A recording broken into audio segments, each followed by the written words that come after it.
Let's give it up for Evan Hill. So I'm here to talk to you guys about engagement in games. Now, we hear a lot about evoking emotion and engaging emotion, but not really about what makes them different and how to do one versus the other. So look at this picture. Isn't it pretty? All these emotions just coming out at you. It's evoking them. It's evoking them. And then we get to something like Spec Ops: The Line, where you will have your heart crushed. It's engaging your emotions. It's not a pretty picture. It's something that's doing something actively to you. So, as I kind of explained, what's the difference? We have evocation, which is to bring out and pull forward. Engagement is to involve and make active. Very, very important distinction as we go on. So, look at these guys. They might actually care. It's hard to tell. They're present, they're looking. But how do we get them to engage? What's the secret formula to get them to do this? Well, uncertainty. The idea is that you need to evoke emotion and then put it at risk. That's how you take it from just bringing something out to rattling people. And we do this through dramatic substance. Now, dramatic substance is broken down into 5 principles when it comes to games. We have sense of agency, communication of character, creation of complications, play integration, and presentation. So everything's going to get really complex, and I'm going to have to talk really fast, so buckle up.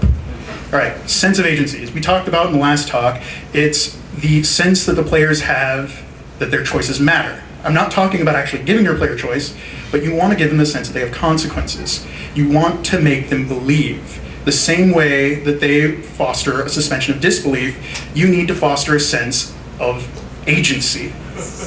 Do not violate the sense of agency. Don't. Do not violate the sense of agency. It doesn't matter what your game is doing. It doesn't matter if it's open world or single player. You need to establish it and keep it there. Okay, next one. Communication of character. Look at this table.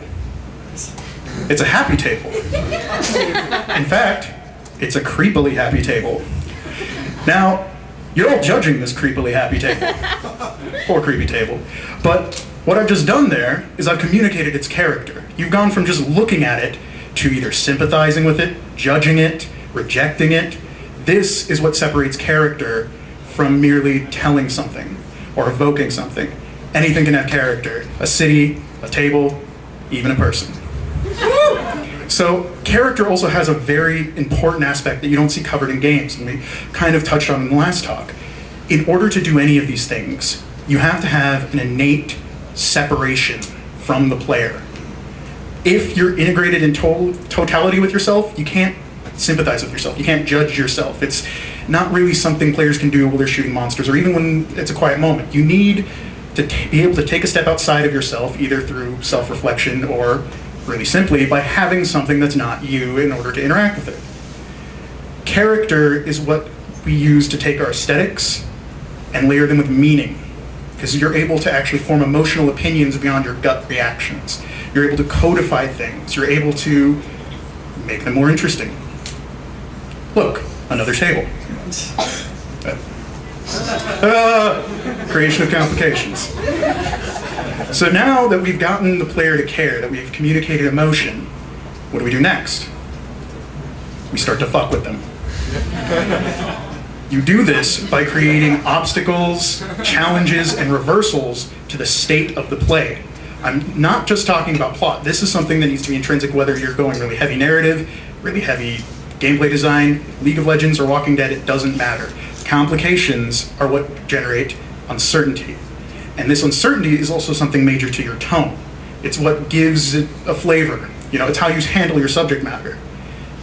All you need to know is if you're creating uncertainty, your complications are working. Now we have play integration, and this is something I generally disagree with a lot of people on. Most people look at plot and narrative and gameplay as really separate things, and when you try to meld them together, you get some weird, horrific monstrosity. In my opinion, it's a lot more like this. It's awesome. You do this in order to tap into the core power of your medium. Games are mechanical. You don't want to waste your time trying to jam story in with cutscenes or text blocks. You want to do it through your mechanics. If you don't, you're just wasting your time. Why are you making a game? Games are only a partially visual medium. It doesn't mean don't show. It just means do first, show some, never tell. Now on to the last part, presentation. This is everything else. This is the surface look of your game. This is the box art. This is the music, everything that's there to do the first thing we talked about, evoke emotion. This surface, well, most people will just kind of toss it away as saying, oh, that's not the thing that matters. It really does. It's what gives us the fodder to start screwing with our players. It's what gets them to this emotional frame of mind in the first place. That's not to say it's without its problems. You don't want to overscale presentation, and there are a million reasons why. Yeah, don't overscale presentation. But, okay, now we get to closing. The biggest takeaway from all of this is everything I've talked about is not just applicable to narrative-heavy games. All of these points apply to any game at all. League of Legends follows all these principles. Minecraft follows all these principles. They engage the player. They communicate character through their objects. They create uncertainty either through the enemy team or just the mineral composition of your minds. This stuff works. When players are exposed to dramatic substance, you create engagement. It's how you play fetch with your players' hearts. This is the goal of most designers I know. So now that you know this, go forth. And thanks for listening.